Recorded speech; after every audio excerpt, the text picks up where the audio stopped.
You would be shocked if you found out how bad your parents messed you up. And no, I'm not talking about any psychological damage or any trauma that you went through growing up. I mean, that could have happened, and if it did, I'm sorry. But I'm talking about what your parents put on your plate or what they didn't. Because nutrition is so pivotal from the second you're a baby all the way to early adulthood, and it all affects your development. And when people think about development, they tend to just think about height, which yes, nutrition does affect that, but it affects so many other things, which is what I'm about to get into right now. Starting off with brain development and cognitive function. You see, the brain needs healthy fats, especially omega-3s, which you can find in fatty fish like salmon or tuna, anchovies, and flax seeds if you want to go down the plant-based route. And you also need certain micronutrients like iron, zinc, and choline to develop proper nerve connections. Without them, the brain develops a lot slower and less efficiently. Nutrition also affects your cognition and focus, because being deficient in vitamin B12, iron, and tyrosine can affect your attention. It can make your mood unstable. So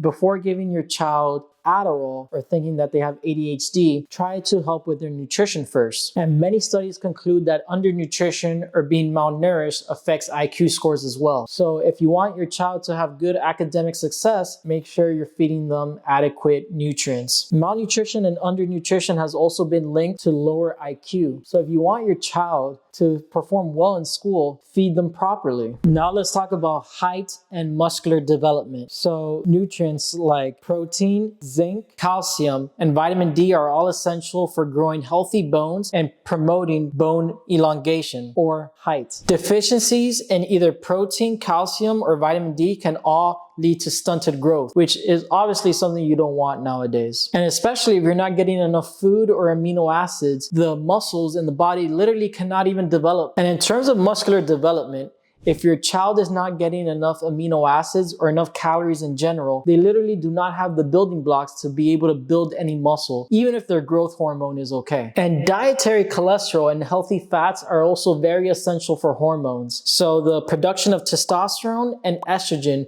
which are both very important when it comes to puberty, is needed. So restricting eggs is one of the worst things that you could do to your child. And I know some people that say, I don't feed my child eggs because they're gonna raise his cholesterol.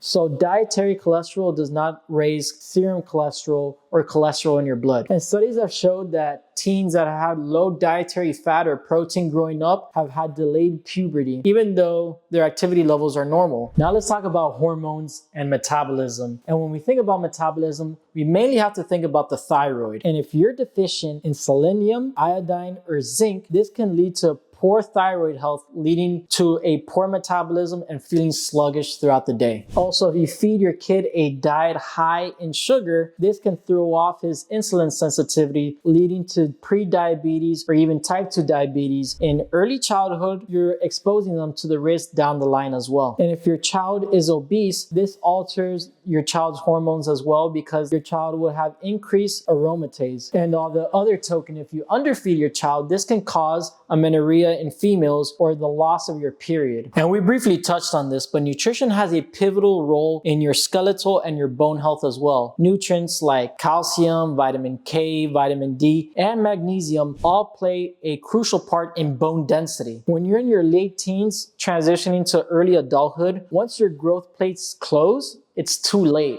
So it's very important that your child gets proper nutrients like calcium and gets some sun exposure so you could get some vitamin D. So it's important that your kids don't skip out on calcium or fortified foods with calcium, and that they get proper sunlight to get some vitamin D. All of this, which will help with bone density. Poor nutrition also affects your immune system. So lacking vitamins such as vitamin C, protein, zinc, and iron can all lead to different illnesses growing up. Diets high in sugar and processed fats lead to increased inflammation, which can increase the incidence of autoimmune disorders, and also leading to differences in your gut microbiome growing up, which can lead to digestive problems. Now let's talk about emotional and behavioral health. So if your diet is low in B vitamins, omega-3s, and amino acids, this can alter the production of serotonin and dopamine. And if your kid is not getting enough folate or vitamin B12 or vitamin D, this can lead to mood swings and depressive symptoms as well. And let's not talk about if they consume too much sugar. This could lead to a lot of irritability irritability, and hyperactivity as well. Plus, obviously, insulin resistance. And one of the saddest things that happens is when I see a morbidly obese child, because the child has no other way of getting their food rather from their parents. And the things that parents don't know is that, yeah, your kid might look a little cute because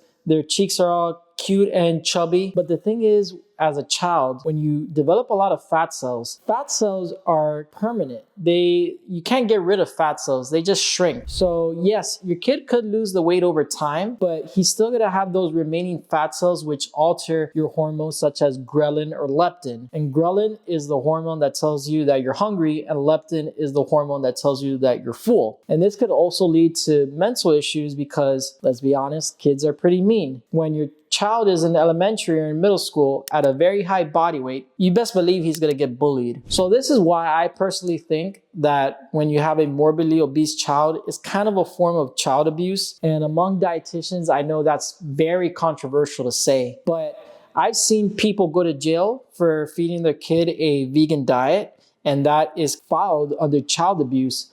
I don't know why, when your child is obese, that's not considered child abuse as well. And I know I'll give people some grace that some parents are just ignorant to nutrition, but the same way that of ignorance of law doesn't mean that you can't break the law. Ignorance of nutrition should not be void of child abuse. But this is all to say that if you're a parent and are having a kid or currently have a kid, try to read up as much as you can on proper health and what to feed your child so they can develop the best way possible. Because as you can see, there's so many things that poor nutrition affects, and it'd be sad to see someone develop poorly just because of what their parents fed them. And if you're new and don't know who I am, my name is Ariel and I'm a registered dietitian here in the state of Florida. If you learned something new, make sure to subscribe to the channel. I'll be posting way more often.